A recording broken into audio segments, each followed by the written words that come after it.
Повеќе од 230 ученици од 22 основни училишта во Скопје, поделени во 43 тимови под менторство на околу 50 наставници, денеска работеа на изнаоѓање иновативни решенија за еколошки предизвици.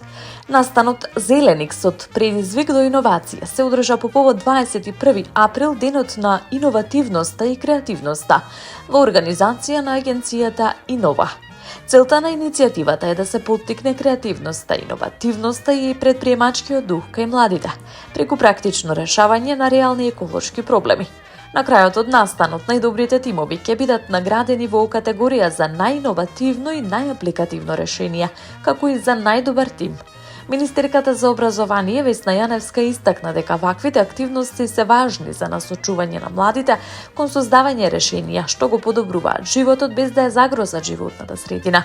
Таа нагласи дека фокусот треба да биде на здравието, заштитата на природата и справувањето со климатските промени, како и на развојот на образованието и економијата.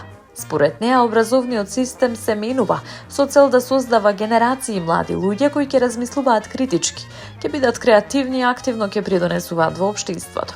Во таа насока се воведуваат нови наставни пристапи, се инвестира во училишна инфраструктура и се отвораат можности за учество во меѓународни програми.